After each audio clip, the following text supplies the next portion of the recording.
Gebed is nie die laaste opsie nie. Gebed is die eerste opsie. En ek wil vandag vir jou bid dat die Here jou sal help. Dat die Here vir jou wysheid sal gee, dat jou verstand vernuwe sal word, jou denke sal vernuwe word. Ek moet vir iemand dit vandag sê, die vyand het probeer om vir jou te sê, jy is letterlik besig om van jou kop af te raak weens die omstandighede. Het voel vir jou, jy kan nie meer aangaan nie.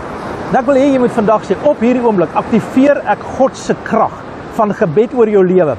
Die Here sê, hy sal jou sinne bewaar. He will protect your mind. Hy sal jou bewaar en jy sal nie dit verloor nie. God is met jou, hy is saam met jou. Gebed is nie die laaste opsie nie. Dit is nou God se antwoord in hierdie situasie. Jy weet, dit is maar net soos 'n ligskakelaar.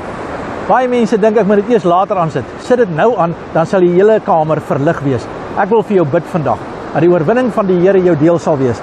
Dalk waar jy hierdie boodskap hoor, wil jy net vir 'n oomblik stil word. Dalk jou hand opsteek, dalk amen tik en dalk net sê ek stem saam. Dat die Here vandag my sal bewaar, my denke sal vernuwe, aan my wysheid en insig sal gee vir die deurbraak. Ek aktiveer vandag die krag van gebed oor jou lewe. Vader, in die naam van Jesus, ek bid nou vir jou, dat jy oorwinning sal kry, dat jy die deurbraak van God sal ervaar. Vader, in Jesus naam dank ek, dat mense uit gevangenisse uit sal stap, dat mense uit krisisse sal uitstap, dat mense uit die donker toestand van die dood sal uitstap, en dat daar lewe en lewe in oorvloed sal kom. Ons dankie Here dat gebed werk, ons dankie dat ons weet U beantwoord gebede, en nou bid ek vir jou, dat die oorwinning van die Here jou deel sal wees. Jy staan nie alleen nie, God is aan jou kant, en die Here maak vir jou pad oop. Glo dit, vat dit, hou vas daarin, sê amen daarop, in Jesus se naam. God bless you.